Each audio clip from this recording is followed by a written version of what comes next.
The crackling fire cast long shadows across the wooden walls of the cabin, painting the forgotten place in a golden glow. I had come here humiliated, discarded, mocked as nothing more than an old hag who belonged in the woods. But as the flames warmed the room, something loosened in the paneling beside the fireplace. I leaned closer, my heart pounding. With trembling hands, I pried the wood back, and what emerged changed everything. A small iron box hidden for decades fell into my lap. Inside were deeds, surveys, and my husband William's final letter to me. And with every word I read, the shame and pain of being cast aside melted into something stronger than I had felt in years. This worthless cabin they laughed at wasn't worthless at all. It sat on top of land worth more than their Miami penthouse could ever dream to be. William had left me not a burden, but a legacy powerful enough to restore my dignity, and to show them exactly who I truly was. The reading of my husband's will took place in a room too small for the occasion, with windows that let in just enough light to illuminate the dust particles dancing between us. I sat with my hands folded in my lap, my black dress still smelling faintly of the funeral home. 35 years of marriage to William had taught me patience, but nothing could have prepared me for what was about to happen. To my son, Jonathan Hamilton, I leave my Miami penthouse property, valued at $3.2 million and all its contents. The attorney's voice was flat, but the effect on the room was electric. Gasps, followed by scattered applause. My son's wife, Lauren, squeezed his arm so tightly I could see her manicured nails digging into his suit jacket. Their smiles were blinding. To my beloved wife, Grace Hamilton, I leave the cabin property in Lake Placid, Adirondacks, and a sum of $50,000 for maintenance. The silence that followed was deafening. I felt the blood drain from my face as eyes darted toward me with something worse than pity, curiosity mixed with satisfaction. Lauren leaned over to whisper something to Jonathan, but her stage whisper carried across the room. Perfect. That dump matches her, alone, forgotten, rotting in the woods. My son didn't defend me. He smiled politely, nodding as people congratulated him. I sat motionless, a ghost at my own husband's will reading, wondering how the man who had held me every night for 35 years could have left me so little when he had so much to give. That evening, back at Jonathan's, Westchester home, Lauren wasted no time. "We're thinking of renovating," she announced over dinner, twirling her wine glass. "With Dad's money, we can finally create that entertainment space I've been dreaming of." I nodded, pushing food around on my plate. "The house has good bones, William always said." "Mom," Jonathan interrupted, "we need to talk about your arrangements." My heart sank. "Arrangements?" Lauren set her glass down with a sharp clink. "You can't stay here indefinitely, Grace. We have our lives to live." "I'm your mother, Jonathan," I said, meeting my son's eyes directly. He looked away first. "The cabin, it's not so bad. It's peaceful. There. It's been abandoned for 20 years, I replied. "Your father never even took me there." "Well," Lauren interjected, "it's yours now. The perfect little project for a widow. You're always saying how much you love gardening. In winter, in the Adirondacks." Lauren's smile tightened. "Grace, we're being more than generous letting you stay until the end of the month. Some families would expect you to leave immediately." I looked at my son, my only child whom I had nursed through fevers, taught to read, supported through college when William was building his law firm in Albany. His eyes were fixed on his plate. "I see," I said finally, setting down my napkin. "When exactly would you like me gone?" "Mom, don't be dramatic." 2 weeks, Lauren answered firmly. "We have designers coming in after that."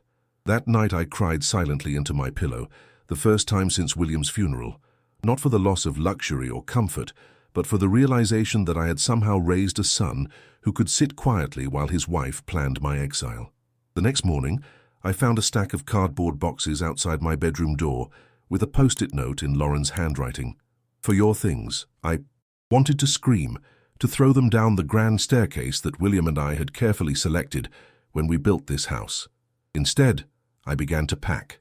Over the following days, I watched my life being boxed away.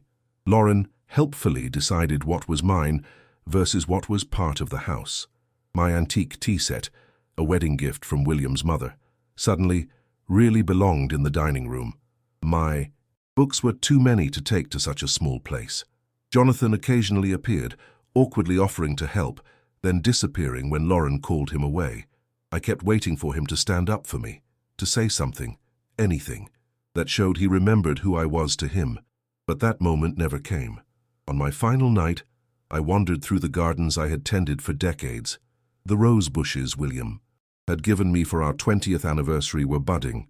I wouldn't see them bloom this year. I touched their thorny stems gently, remembering how he had laughed when I pricked my finger the day we planted them.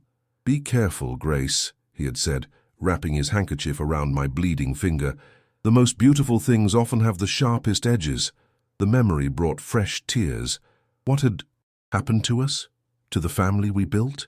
William had been gone barely 2 months, and already it felt like I was being erased.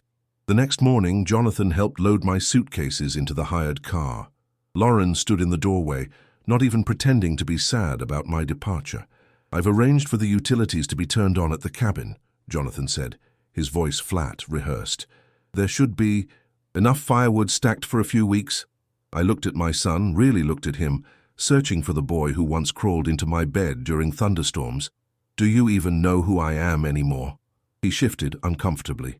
"Mom, please. This isn't easy for anyone." "Isn't it?" I glanced at Lauren, who was checking her watch impatiently. "The inheritance. Dad must have had his reasons," he mumbled. "Yes," I said quietly. "Your father always had his reasons." As the car pulled away, I didn't look back at the house. I couldn't bear to see Lauren's triumphant face or my son's guilty one. Instead, I closed my eyes and remembered William's voice from one of our last conversations. "Trust me, Grace," he had whispered, his hand weakly squeezing mine in the hospital bed. "Everything will make sense. In time." I wondered if he knew then what would happen, if he had somehow foreseen my humiliation. The thought that my husband might have deliberately orchestrated this hurt more than Lauren's cruelty or Jonathan's weakness. As we drove north toward the Adirondacks, leaving behind everything familiar, I felt hollowed out. 55 years old, widowed and discarded. What was waiting for me in those woods?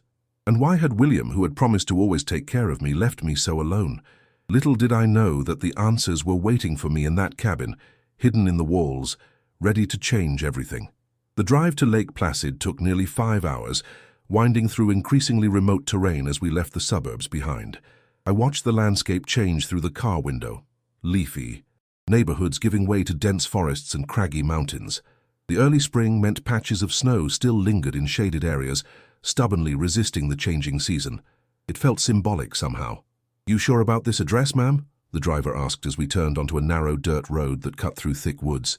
"Doesn't look like anyone's been up here in ages." "I'm sure," I replied, though uncertainty gnawed at me. The cabin appeared suddenly around a bend, a sturdy A-frame structure nestled among towering pines. It was smaller than I had imagined, but stood with a certain dignity against its wild backdrop. Not the rotting shack Lauren had described, but not exactly welcoming either. The driver helped unload my bags, eyeing the place warily. "I can wait while you check it out," he offered. "Make sure everything's, habitable." I appreciated his concern, but shook my head. "I'll be fine, thank you." After he left, I stood alone in the clearing, listening to the silence broken only by birdsong and the whisper of wind through pine needles. The isolation was immediate and overwhelming. For the first time in decades, there was no one within earshot, no neighbors, no family, just me and whatever creatures shared these woods. I found the key where Jonathan said it would be, under a fake rock beside the porch steps. The door creaked open, revealing a space that smelled of cedar and disuse, but strangely not of mold or decay. Someone had been maintaining this place, however minimally. The cabin was essentially one large room with a loft bedroom above. A stone fireplace dominated one wall, its hearth swept clean. Simple rustic furniture was arranged facing it, a worn leather couch, 2 reading chairs, a pine coffee table. The kitchen area consisted of a small refrigerator, a propane stove, and open shelving holding mismatched dishes. There was electricity, thank goodness, though the fixtures were outdated. I wandered through the space, trailing my fingers along surfaces, surprised to find only a thin layer of dust. On the mantel stood a single framed photograph I didn't recognize. A younger William, perhaps in his 20s, standing beside a striking woman with red hair. They were laughing, their arms around each other's shoulders. I picked it up, studying the woman's face. On the back was written, "William and Rose, Lake Placid, 1969. Rose. William had never mentioned anyone named Rose. I set the photograph down, unsettled. There was so much about my husband I didn't know, it seemed. 35 years of marriage, and still secrets. I spent the next hour unpacking what little I had brought, arranging my clothes in the small dresser upstairs, placing my toiletries in the surprisingly modern bathroom. The cabin had been updated at some point. The plumbing worked and the kitchen appliances, while not new, were functional. William had kept this place ready, though for what purpose I couldn't imagine. As evening approached, the temperature dropped rapidly. I managed to start a fire in the fireplace, grateful for the stacked firewood on the porch. Sitting on the couch watching the flames dance, I finally allowed myself to feel the full weight of everything that had happened. My husband was gone. My son had chosen his wife over me. My home of 3 decades was no longer mine.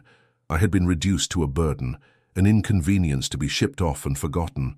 The tears came then, not the quiet, dignified tears of the past weeks, but gut-wrenching sobs that echoed in the empty cabin.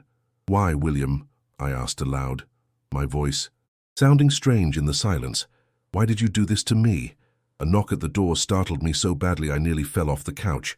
Heart racing, I wiped my tears and approached cautiously. Who on earth could be visiting? No one knew I was here except Jonathan, and he certainly wouldn't have made the drive. Through the window beside the door, I could make out an elderly man bundled in a heavy coat, a covered dish in his gloved hands. After a moment's hesitation, I opened the door. "Mrs. Hamilton?" he asked, his weathered face breaking into a kind smile. "Grace Hamilton?" I nodded, confused. "Peter Lawson," he introduced himself. "I'm your neighbor, well, nearest neighbor, about half a mile that way." He gestured vaguely to the right. "Thought you might like some dinner on your first night. Beef stew, my late wife's recipe." I accepted the dish, momentarily speechless at this unexpected kindness. "How did you know I'd be here today?" Peter stomped his boots on the porch, clearing off mud. "William arranged it. Called me about a month before he passed. Asked me to keep an eye out for you, make sure you got settled in all right." This revelation stunned me. William expected me. Had I come here after he died? Peter's expression softened with sympathy. "May I come in for a minute? It's mighty cold out here." I stepped aside, and he entered, removing his hat respectfully. In the firelight, I could see he was older than I initially thought, well into his 70s with clear blue eyes that missed nothing. "William and I go way back," he explained, standing by the fire to warm. His hands. "Met when we were just boys fishing in the lake. When he bought this place in the 60s, I was already living here year-round." He glanced around the cabin with fondness. He loved this land. Came up whenever he could get away. "I never knew," I said softly. "In all our years together, he never brought me here." Peter nodded thoughtfully. He had his reasons, I expect. William was a man who played the long game, always thinking 3 steps ahead. He reached into his coat pocket and withdrew an envelope, yellowed with age. "He asked me to give you this when you arrived. Said you'd need time to settle in first." I took the envelope with trembling hands. My name was written on it in William's distinctive handwriting. "There's something else," Peter added, his voice gentler now. "He asked me to tell you that look under the floorboard in the kitchen when you're ready. Rose's legacy belongs to you now." "Who is Rose?" I asked, my voice barely a whisper. Peter shook his head. "Not my story to tell, but I reckon you'll find out soon enough." He moved toward the door. "I'll leave you to your evening. Come by if you need anything. Yellow house with the blue door, can't miss it." After he left, I sat with the envelope in my lap, afraid to open it. The stew Peter brought sat cooling on the coffee table, forgotten. William had planned this. He had known I would end up here, and had arranged for me to be greeted. What other arrangements had he made? The fire popped loudly, and a piece of the decorative wooden paneling beside the hearth shifted slightly. I leaned closer, noticing for the first time that one section didn't quite match the others. With cautious fingers, I pressed against it, feeling it give way. My heart pounded as I pried the loose panel off completely, revealing a small cavity in the wall. There, nestled in dust and cobwebs, was an iron box. With shaking hands, I pulled the iron box from its hiding place. It was surprisingly heavy, the metal cold, against my skin despite the warmth of the fireplace. A simple latch held it closed, no lock to keep out prying eyes, just decades of secrecy. I hesitated, wondering if I should read William's letter first, but curiosity overcame me. I opened the box. Inside were several carefully folded documents, yellowed with age, but preserved in plastic sleeves. On top lay a handwritten note in William's familiar script, "For Grace when the time comes." I removed the first document, a land deed dated 1969, transferring ownership of 300 acres of undeveloped forest land in Essex County, New York, to William Hamilton and Rose Meadows. 300 acres. The cabin couldn't possibly sit on that much land. I had assumed it was a small vacation property, perhaps an acre or two. The second document made my breath catch. A marriage certificate. William Hamilton and Rose Meadows, married June 12, 1968, in Lake Placid, New York. I stared at it, uncomprehending. William had been married before me. He had never mentioned a previous marriage, not once in our 35 years together. I did the math quickly. We had married in 1989, when William was 42 and I was 20. There was a wide gap between this certificate and our wedding. The third document provided the missing piece, a death certificate for Rose Meadows Hamilton, dated September 3, 1970. Cause of death: complications from childbirth. I felt a chill run through me despite the fire's warmth. William had lost a wife and presumably a child. Beneath these personal papers were geological surveys, the most recent dated just 6 months before William's death. The technical language was difficult to parse, but certain phrases jumped out. Significant lithium deposits, estimated value exceeding $70 million, prime location for sustainable extraction. My mind reeled. The worthless cabin in the woods sat on land containing one of the most valuable minerals in the modern economy, the key component in every rechargeable battery, powering our digital world. And William had known. At the bottom of the box lay a sealed envelope, thicker than the one Peter had given me. I set aside the documents and broke the seal, pulling out several pages covered in William's handwriting. The letter was dated 1 month before his death. "My dearest Grace, if you're reading this, then events have unfolded as I feared they might. I owe you an explanation and much more. First, I must confess a sin of omission. Before I met you, I was briefly married to a remarkable woman named Rose Meadows. We were young, idealistic, and madly in love. Rose inherited this land from her grandfather, a place she cherished above all else. When she died giving birth to our stillborn son, I couldn't bear to stay here, surrounded by dreams that would never come true. I built a new life, established my practice, and years later was blessed to meet you. I never told you about Rose because the pain was too great, and as time passed, the moment for such revelations seemed to slip away. This was my failing, not yours. What you must know now is that this land, Rose's legacy, is far more valuable than anyone realizes. The geological surveys enclosed confirm what Rose's grandfather always suspected. These hills contain one of the largest lithium deposits on the East Coast. In today's market, with the push toward renewable energy, this land is worth a fortune. I've never told Jonathan about this. Over the years, I've watched him grow increasingly influenced by Lauren's materialism, her fixation on status and wealth. I saw how they treated you when they thought no one was watching, with dismissal and at times contempt. I feared what would happen to you when I was gone, and so I made provisions. The Miami property was a calculated distraction, bait for their greed. This land, and all its wealth, I leave to you alone. My attorney in Albany, Patricia Chen, has all the necessary documentation. She's expecting your call. Use this gift as you see fit. Grace, you have always had more wisdom and compassion than I deserved. Remember Rose's spirit. She believed land should serve a greater purpose than mere profit. The choice, however, is yours entirely. I'm sorry for the pain my deception has surely caused. Know that you were never second choice but the great love of my life. I hope that someday you'll understand, and perhaps forgive me. All my love, until the stars burn out. William, I read the letter 3 times, tears streaming down my face. The revelation of William's first marriage was shocking, yes, but overshadowed by the magnitude of what he had done. He had foreseen Jonathan and Lauren's behavior, and had orchestrated events to ensure I wouldn't be left vulnerable. Yet anger mingled with my gratitude. Why hadn't he confronted Jonathan while he was alive? Why allow our son to become the man who could discard his mother so easily? And why keep these secrets until death forced their revelation? I placed everything back in the box, except for the letter, which I folded and tucked into my sweater pocket, close to my heart. Then I remembered Peter's words and moved to the kitchen area. The pine floorboards were worn smooth, with age, but one near the sink looked slightly different.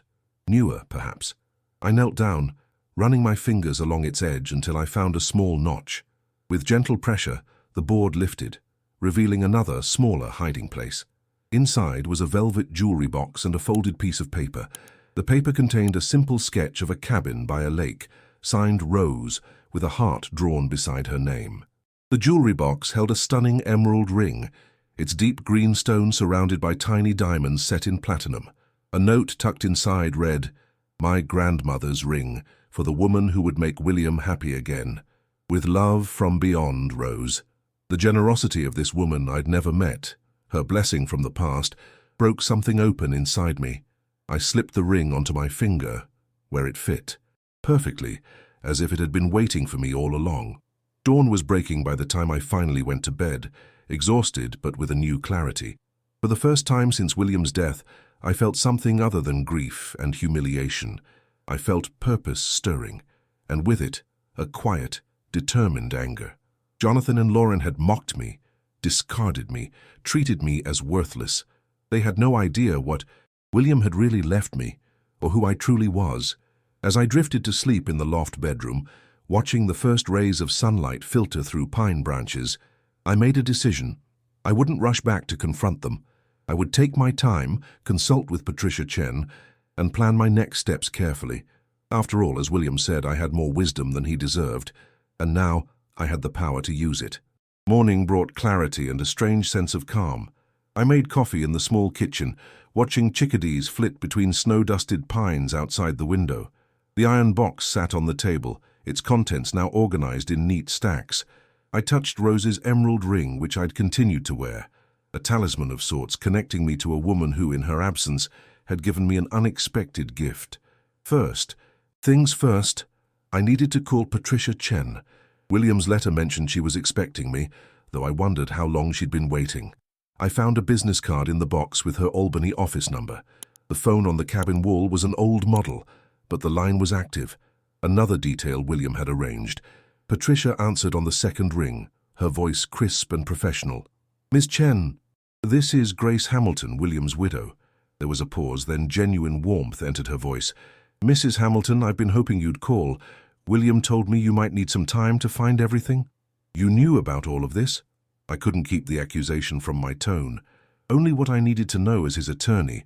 The specifics of the land value, yes. The personal aspects, no. Her voice softened.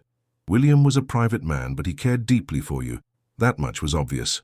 We arranged to meet the following day in Albany. Before ending the call, I asked the question that had been nagging at me. The will reading, was that legitimate? Everyone heard William leave me just the cabin and a small sum. Patricia's laugh was short and sharp.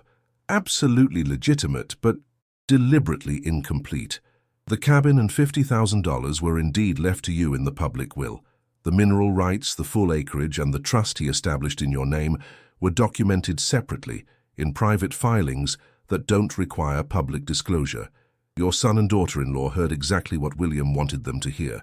After our call, I decided to explore the property, my property. I bundled up in my warmest coat and boots, stepping out into the crisp morning air. The cabin sat in a small clearing, with what appeared to be a path leading down toward what I assumed was the lake. I followed it, the ground alternating between patches of melting snow and exposed earth damp with spring. After about 10 minutes, the trees opened up to reveal a breathtaking view. A pristine lake, its surface mirror-smooth in the morning stillness, reflecting the surrounding mountains like a perfect photograph. A small wooden dock extended into the water, with a weather-beaten rowboat tied alongside it. "It's something, isn't it?" I turned to find Peter approaching along the path, carrying a fishing pole and a small tackle box. "I didn't mean to startle you," he apologized. "Saturday morning. Tradition. First cast at sunrise." "It's beautiful," I said, gesturing to the view. "I had no idea." "Rose called it Heaven's Mirror," he commented, setting down his gear. "She'd spend hours out here, sketching, dreaming up plans for the land." "You knew her well?" Peter nodded, his eyes distant with memory. She was like a daughter to me and my Martha. Full of life, that girl. Had big ideas. About conservation, sustainable living ahead of her time. When she died, it nearly destroyed William. He looked at me directly. Finding you saved him, you know. Never seen a man love a woman more deeply. His words soothed a hurt I hadn't fully acknowledged. The fear that I had been a replacement. A consolation prize after William's great loss. I found the box, I said, and Rose's ring. Peter smiled at the emerald glinting on my finger. Good. Then you know what you're sitting on here. Did William tell you about the lithium? Not in so many words, but he came up more frequently these past few years. Had men in suits tramping around with equipment. Wasn't hard to figure something was valuable. He cast his line into the lake with practiced ease. Question is, what will you do with it? It was the question I'd been asking myself all night. I'm not sure yet. Well, you've got time. And resources, I expect. He reeled in slowly. Your son know yet? I shook my head. No, and I'm not ready to tell him. Can't blame you there. He was quiet for a moment, concentrating on his fishing. Then, Martha always said revenge is like drinking poison and expecting the other person to die. But justice, that's different. Justice is necessary. I pondered his words as we stood in companionable silence, watching the sun climb higher over the mountains. After a while, Peter caught a small trout, released it back into the lake and packed up his gear. Come for dinner tonight, he offered. Nothing fancy, but better than eating alone. We can talk more about the land, if you like. I've lived alongside it for 60 years. Might know a thing or two that could help. I accepted gratefully. As he walked away, I remained by the lake, thinking. William had left me not just wealth, but a responsibility. This land had been Rose's legacy, and now it was mine. What would I do with such power? The call to Jonathan came first. I kept it brief, telling him I'd arrived safely and was settling in. He sounded relieved. Whether at my well-being or at having fulfilled his minimal filial duty, I couldn't tell. Lauren's already interviewing interior designers, he said, clearly expecting me to be impressed or perhaps hurt. The renovation is going to be spectacular. I'm sure it will, I replied neutrally. How's the cabin? Not too rustic? His voice held a mixture of guilt and condescension that made my teeth clench. It's peaceful, I answered. Your father left me more than I expected. Right, the maintenance money. That should help fix it up. I bit back a sharp reply. Yes, it will. I should go. Phone reception isn't great up here. Sure, Mom, call if you need anything. After hanging up, I walked back to the cabin, ideas crystallizing with each step. By the time I reached the clearing, I had the outline of a plan. First, I would meet with Patricia Chen and fully understand my legal position. Then, I would explore options for the land that honored both William's trust and Rose's vision. I wouldn't rush into decisions about development or selling, not until I had all the information. And Jonathan and Lauren? They would learn the truth eventually, but on my terms when I was ready. Their humiliation of me demanded a response, but not revenge. Something more fitting, more just. As evening approached, I dressed for dinner at Peter's, selecting one of the few nice outfits I'd brought. In the small bathroom mirror, I studied my reflection. A woman of 55 with silver threading through dark hair, lines etching the corners of eyes that had seen both joy and sorrow. Not an old hag, as Lauren had called me, but a woman of substance entering a new chapter. I touched Rose's ring, drawing strength from its weight on my finger. Thank you, I whispered, to Rose, to William, to whatever fate had led me here. In their absence, they had given me back something precious, the power to write my own ending. The drive to Albany with Peter the next. Morning gave me time to gather my thoughts. He had offered to take me in his truck, insisting the narrow mountain roads were treacherous for those unfamiliar with their sudden twists and blind corners. I was grateful for both his guidance and his quiet company.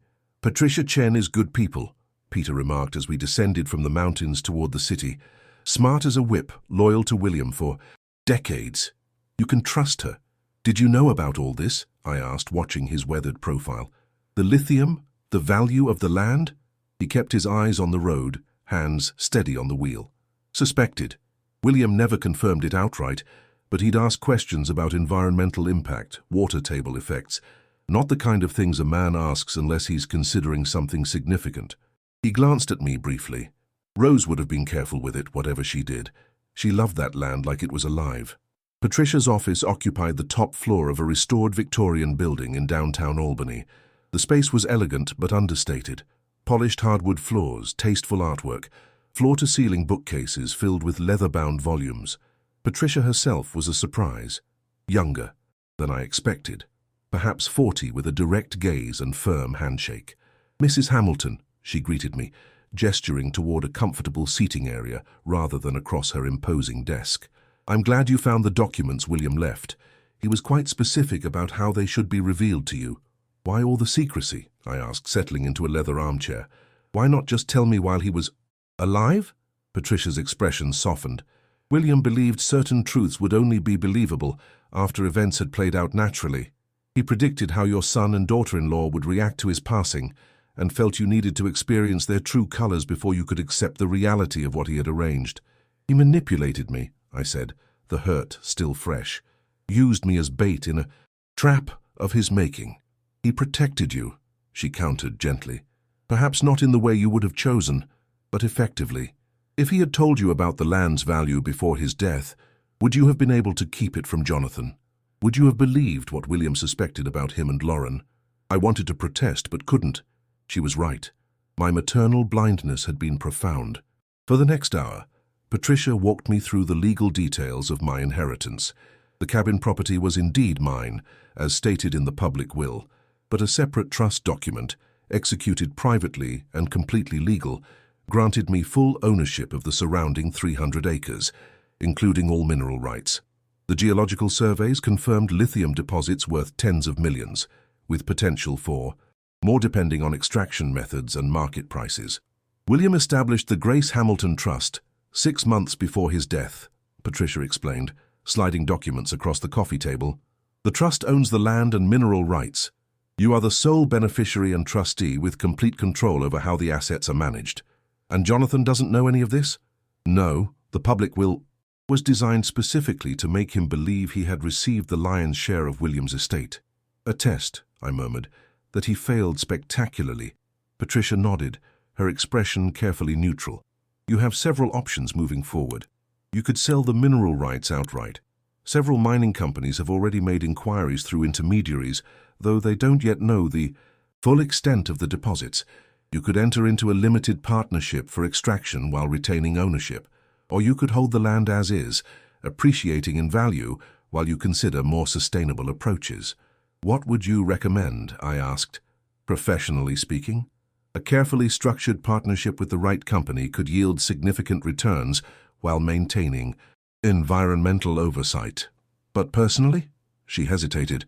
"William often spoke of Rose's vision for the land. He regretted never fulfilling it."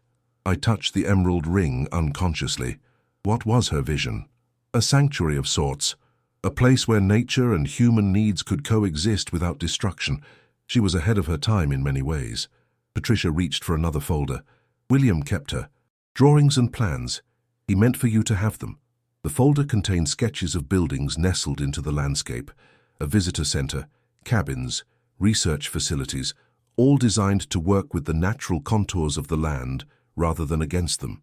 Rose's notations in the margins spoke of educational programs, conservation efforts, sustainable harvesting. It was ambitious, idealistic, and somehow deeply moving. "Thank you," I said, carefully returning the sketches to their folder. "I need time to think about all of this." "Of course." Patricia gathered the documents into a portfolio for me to take. "There's one more thing." She hesitated. "William left a video message for you.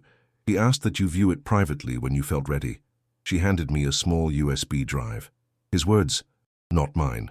"When Grace understands the full scope of what I've done, she'll need to hear it from me directly." On the return drive to Lake Placid, I held the USB drive in my palm, wondering what final message William had left. What explanation could possibly justify the elaborate game he had played, using my own son as an unwitting pawn? "You don't have to watch it right away," Peter said, noticing my preoccupation. "Some truths can wait until you're ready to hear them." I slipped the drive into my purse. "Did you know Rose well?" He nodded, eyes on the winding road ahead. "She was the daughter we never had, Martha and I. Bright, full of ideas. William was smitten from the moment he met her, a city lawyer out of his element. trying to impress a mountain girl who could outfish and south hike him any day of the week. He smiled at the memory. When she died, something in William broke. He couldn't bear to be at the cabin anymore. Asked us to keep an eye on it. Said he'd be back someday. Took him 20 years to return, and by then he had you. You must have resented me, I said softly. Peter shook his head firmly. Never. Rose would have liked you. Strong women recognize each other even across time.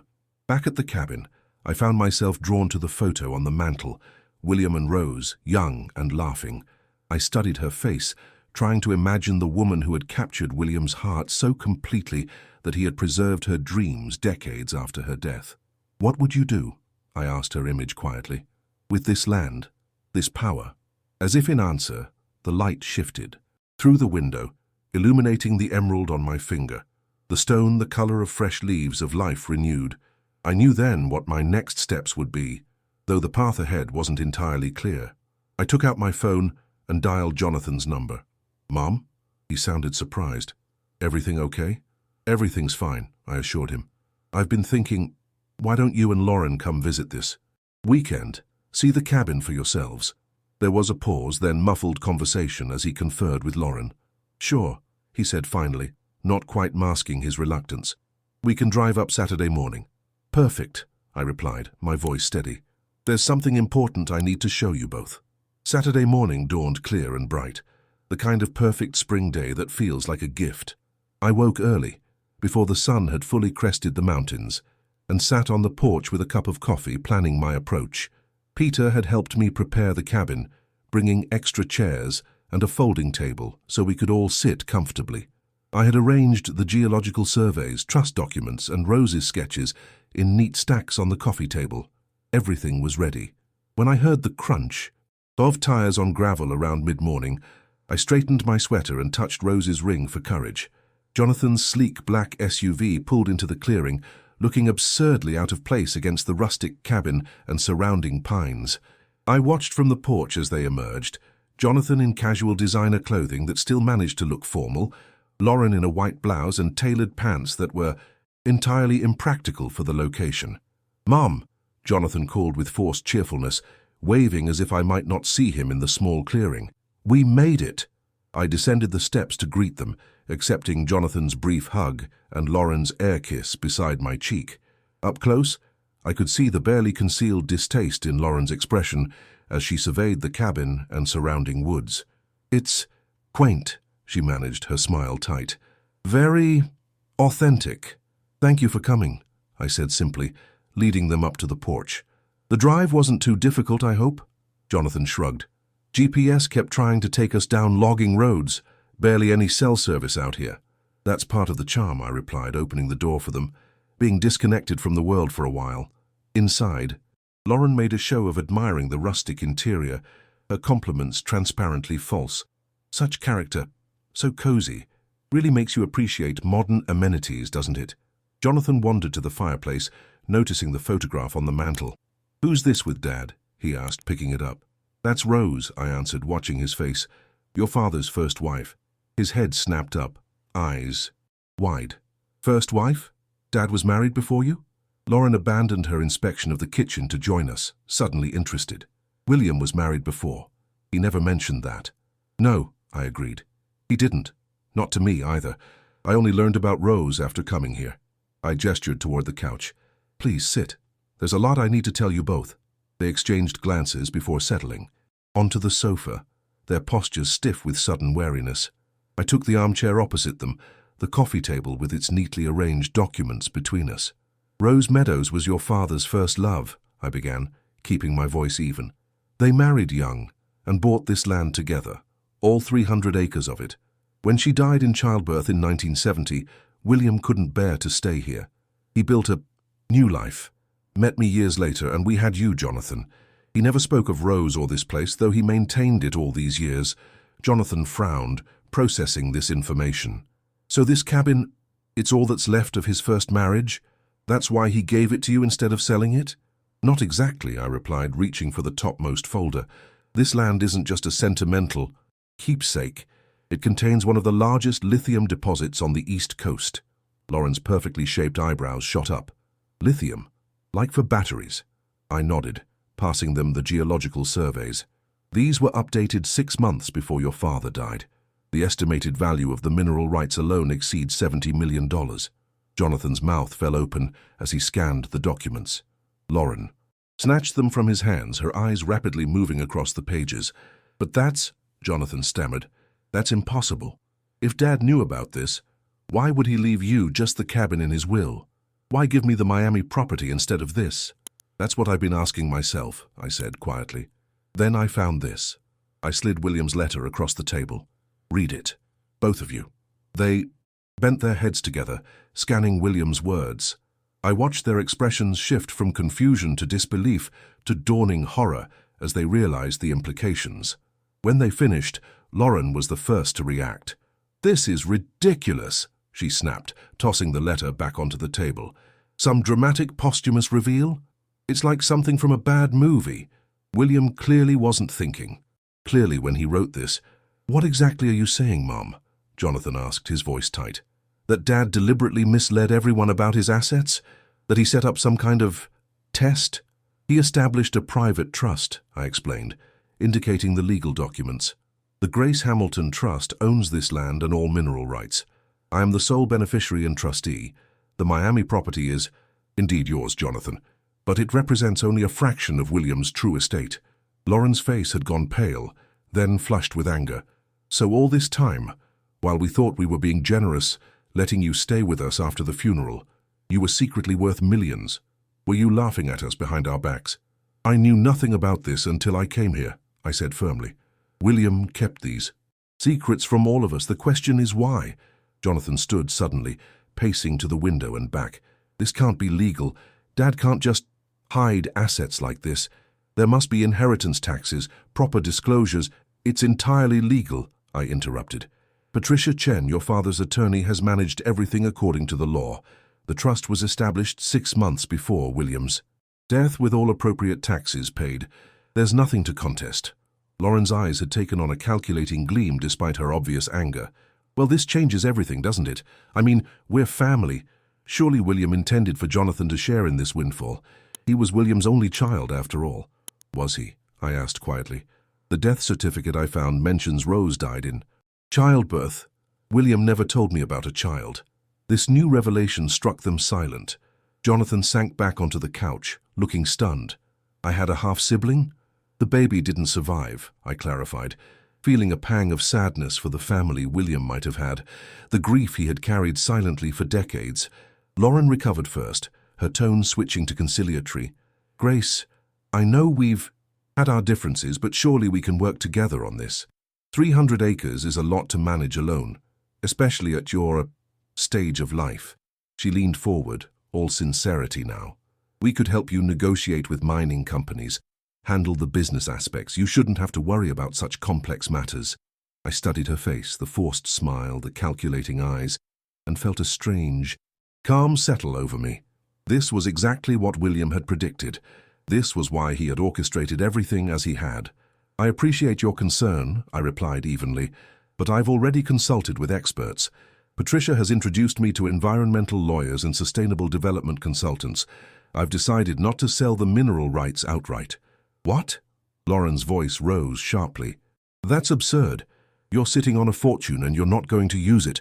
"I didn't say that," I corrected her. "I'm establishing the Rose Foundation, dedicated to sustainable resource management and conservation.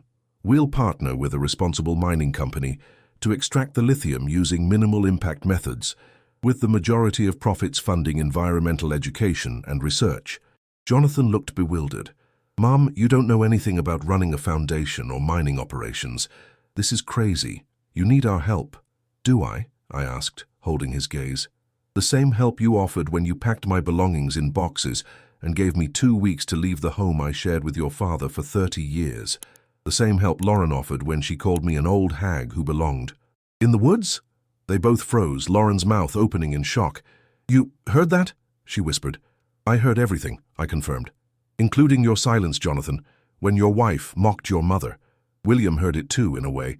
He predicted exactly how you would behave when he was gone, how quickly respect would turn to dismissal, how easily I would become an inconvenience to be." I discarded. I stood, straightening to my full height. William was right about one thing. I do belong in these woods, but not because I'm worthless or forgotten, because this land has a purpose, and now, so do I.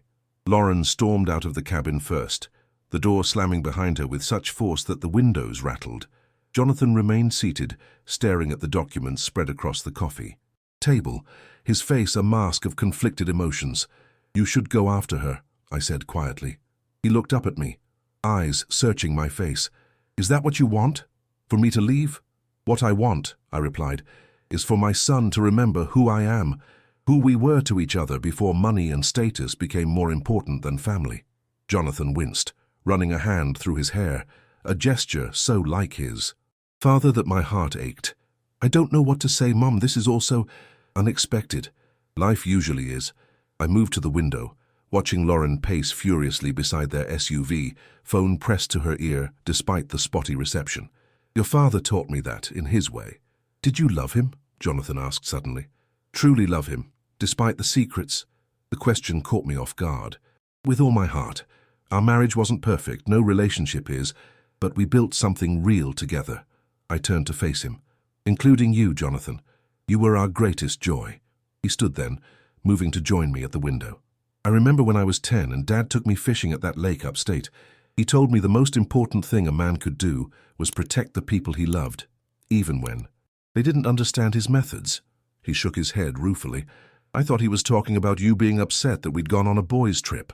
"He was always teaching, your father," I said softly, "even when we didn't realize it." Outside, Lauren had finished her call and was now glaring toward the cabin, arms crossed tight against her chest. "She's not a bad person," Jonathan said, following my gaze. "She's just ambitious, afraid of losing what we've worked for." I know, and I did understand, in a way I couldn't have before experiencing my own loss and fear. But that doesn't excuse how she treated me, how you both treated me. He nodded, acknowledging the truth of my words. "What happens now, Mom? With the land with us?" "The land will become what Rose dreamed it could be, a place where human needs and nature's rhythms find balance. As for us," and I took a deep breath, "that depends on you, Jonathan. I'm still your mother. That hasn't changed. But our relationship needs to be built on mutual respect, not obligation or financial interest." "And Lauren?" he asked hesitantly. "I don't expect us to become friends," I admitted, "but I won't be treated as less than I am by anyone. If she can manage basic civility, so can I." Jonathan nodded slowly, absorbing my words. After a moment, he reached into his pocket and withdrew something small that glinted in the sunlight streaming through the window, his house key. "This is yours," he said, holding it out to me. "The Westchester house, it was your home too. I should never have let Lauren push you out like that." I closed, his fingers back around the key, shaking my head gently. "Keep it. That chapter is closed for me. I'm where I need to be now." The look of surprise on his face gave way to understanding. "You're really staying here, in the cabin?" "For now," I confirmed. "Peter's helping me renovate the kitchen next month. I'm thinking of adding a proper office in the loft space. Patricia's going to need somewhere to work when she visits." Jonathan smiled faintly, the first genuine expression I'd seen from him in months. "Dad would approve, I think, of all of this." He gestured vaguely at the cabin, the documents, me. "He always said you were stronger than anyone gave you credit for." "Including him," I added wryly. A car horn blared from outside, Lauren's not-so-subtle signal that her patience had expired. Jonathan sighed, glancing toward the door. "I should go," he said reluctantly. "But I'll be back if that's okay. Maybe next weekend? Alone?" he added quickly. "Just to talk." I nodded, unexpected emotion tightening my throat. "I'd like that." He hesitated, then stepped forward to embrace me. A real hug this time, not the perfunctory gesture from his arrival. "I'm sorry, Mom," he whispered against my hair, "for everything." After they left, the cabin felt strangely quiet, as if holding its breath. I gathered the documents from the coffee table, carefully replacing them in the iron box. My hands lingered on William's letter, tracing his familiar handwriting with my fingertips. "Well," I said aloud to the empty room, to William's presence that somehow still lingered, "that went exactly as you predicted." The flash drive Patricia had given me sat on the kitchen counter where I'd left it that morning. I'd avoided watching William's final message, partly from lingering anger at his manipulations, partly from fear of what else he might have kept from me. But now, with the confrontation behind me, I felt ready to hear his voice one last time. I set up my laptop on the kitchen table, inserted the drive, and clicked on the single video file it contained. After a moment, William's face appeared on screen, gaunt from his illness, but with eyes still sharp and alert. He was seated in his hospital room, the window behind him showing a sliver of garden. My heart clenched at the sight of him. "Grace," he began, his voice raspy but strong, "if you're watching this, then everything has unfolded as I expected.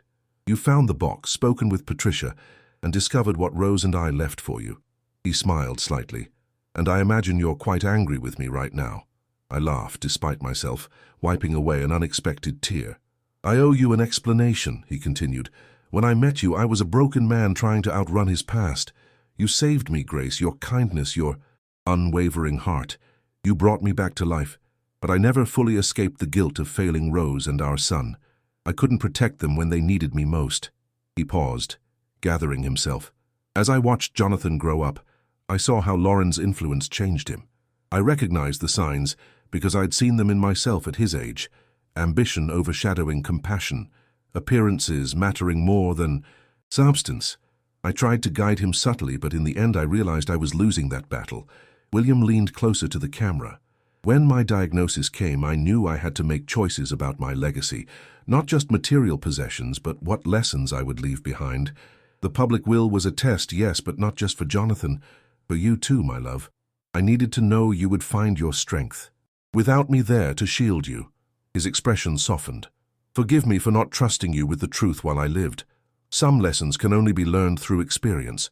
Jonathan needed to reveal who he truly is, to you and to himself. And you, my Grace, needed to discover your own power without my shadow obscuring it." He shifted, clearly tiring but determined to finish. "The land is yours. Now completely. Do with it what feels right to you. Rose would have loved you, I think, your quiet strength, your genuine heart. The emerald was her grandmother's. She told me once that it should belong to someone who understood that true value isn't in what you possess, but in what you preserve and protect." William's eyes shimmered with unshed tears. "I've made many mistakes in my life, Grace, but loving you was never one of them. Whatever you decide, know that I believed in you more than you ever believed in yourself. It's time the world saw what I always saw, a woman of extraordinary grace, in every sense of the word." The video ended with William smiling gently into the camera, his hand raised in a small wave of farewell. I sat motionless at the table, tears streaming down my face, feeling both the acute pain of his loss and a strange, unexpected peace. Outside, twilight was settling over the mountains, painting the lake in shades of purple and gold. I wrapped myself in a shawl and walked down to the dock, standing where Rose had once stood, where William had laughed with her, where their dreams had taken root decades before I entered their story. "I understand now," whispered to the darkening sky to both of them. "And I'm ready." 1 year later. The morning sun filtered through new curtains, casting dappled light across the cabin's expanded living room. I curled my fingers around a steaming mug of coffee, savoring the quiet before the day officially began. In an hour, the cabin would be filled with voices, activity, purpose, but this early moment belonged just to me. So much had changed in 12 months. The cabin had been thoughtfully renovated, not into a showplace like Lauren might have created, but into a functional, welcoming space that honored its history while serving its new purpose. Solar panels gleamed on the south-facing roof. A modest addition housed the Rose Foundation's administrative offices. The path to the lake had been widened and reinforced, with educational placards identifying native plants and wildlife. Peter appeared through the trees right on schedule, carrying a basket of fresh eggs from his chickens. At 78, he remained spry and essential, my advisor, friend, and link to the land's past. I'd offered him an official position with the foundation, but he'd declined with a chuckle. "Don't need a title to keep doing what I've always done, looking after this place." "Morning, Grace," he called, climbing the porch steps with practiced ease. "Big day today." I met him at the door, accepting the basket with a grateful smile. "The biggest. Is everything ready at the visitor center?" Patricia's already there, fussing over the PowerPoint and making sure the chairs are perfectly aligned. His eyes twinkled. "That woman runs a tighter ship than my old Navy commander." We both laughed, comfortable in our easy friendship. Patricia had proven invaluable over the past year, helping navigate the complex legal and financial aspects of establishing the Rose Foundation. Her initial professional detachment had gradually warmed into genuine investment in our mission. Now she split her time between her Albany practice and the foundation, bringing her sharp legal mind to our sustainability initiatives. Jonathan called, I mentioned, cracking eggs into a bowl for breakfast. He'll be here by 10. Alone, I added, though it hardly needed saying anymore. Lauren had visited exactly once after that fateful confrontation, maintaining a frigidly polite demeanor throughout before declaring the wilderness. Lifestyle wasn't for her. She and Jonathan had separated 3 months ago, a development that surprised everyone except perhaps William, who had seen the cracks in their foundation long before they became visible to others. Good, Peter nodded approvingly. The boy's finding his way back. Takes time, but blood knows blood. My relationship with Jonathan had slowly mended over the past year. Weekend visits, stretching into occasional week-long stays, where he rediscovered the simpler pleasures his privileged lifestyle had obscured. He'd resigned from his high-pressure corporate position in Manhattan and was now teaching business ethics at a small college upstate, a change that had initially terrified, then ultimately liberated him. By mid-morning, the cabin clearing buzzed with activity. Board members arrived from various parts of the state, along with environmental scientists, local officials, and curious neighbors. Today marked the official opening of the Rose Meadows Center for Sustainable Development, the first phase of the Foundation's ambitious vision. I stood on the porch, watching cars navigate the newly improved access road. My gaze drifted to the visitor center visible through the trees, a beautiful structure of glass and reclaimed timber that seemed to rise organically from the landscape, just as Rose had sketched all those years ago. "Mom," Jonathan called, emerging from his modest hybrid car, another change from the gas-guzzling SUV of his previous life. He embraced me warmly, looking more relaxed than he had in years, the shadows beneath his eyes replaced by laugh lines. "Everything looks amazing. I can't believe how much you've accomplished." I corrected gently. "The foundation is a team effort." In truth, Jonathan had contributed significantly, using his business expertise to help structure the unusual partnership we'd established with a progressive mining company, one that had agreed to our strict environmental conditions in exchange for exclusive rights to a portion of the lithium deposit. The arrangement would fund the foundation's work for decades while protecting the majority of the land. We walked together to the ceremony site, greeting arrivals along the path. Jonathan kept pace beside me, occasionally steadying my arm on the uneven ground, not because I needed help, but as a gesture of care I once feared was lost forever. "Nervous?" he asked as we approached the gathered crowd. I touched Rose's emerald ring, which had never left my finger. "A little. Public speaking isn't exactly my forte." "Just speak from the heart," he advised, "like you did with me. Sometimes the hardest conversations end up being the most important ones." The ceremony itself passed in something of a blur. Patricia's eloquent introduction, the mayor's congratulatory remarks, the ribbon cutting that officially opened the center's doors. But when my turn came to address the audience, time seemed to slow. I found myself looking out at faces both familiar and new, all united by interest in what we were building here. "When I first came to this cabin," I began, my voice stronger than I expected, "I arrived feeling discarded, forgotten, worthless.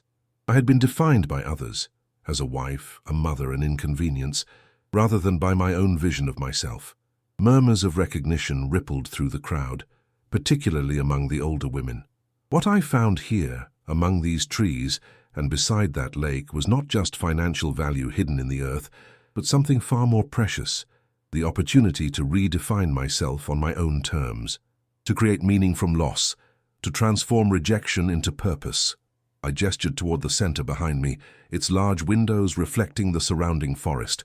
The Rose Foundation honors 2 remarkable women, Rose Meadows Hamilton, whose vision for this land was ahead of its time, and my younger self, who needed to be reminded of her own worth. But more importantly, it looks forward to future generations who will benefit from our commitment to balance human progress with environmental stewardship. As applause filled the clearing, I caught Peter's eye in the front row.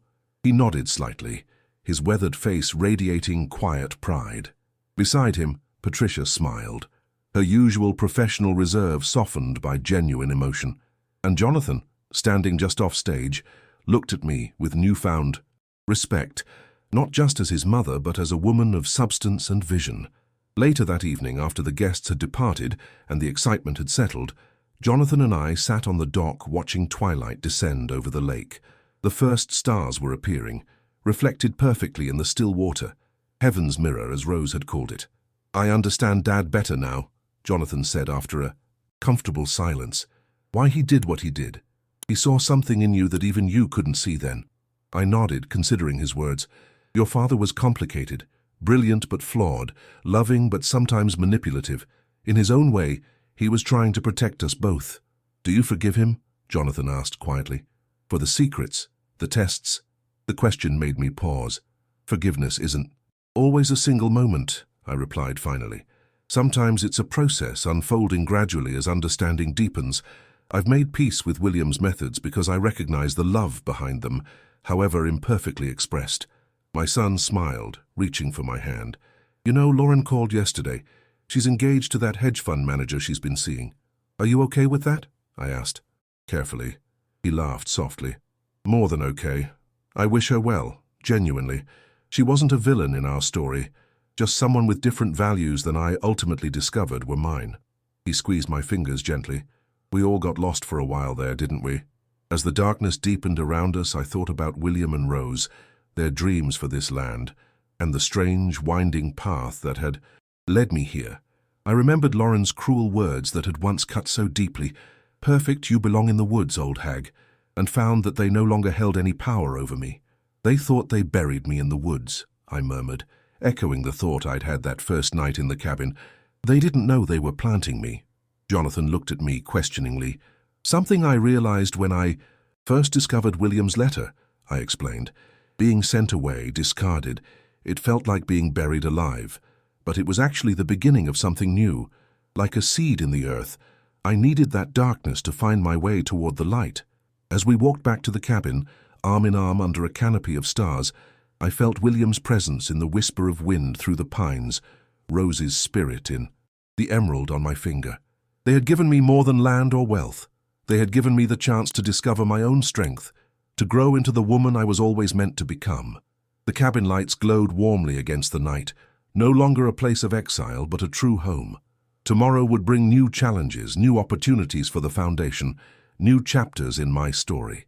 But tonight, in this moment of quiet triumph, I knew with absolute certainty that I was exactly where I belonged, not because someone else had placed me here, but because I had chosen it for myself.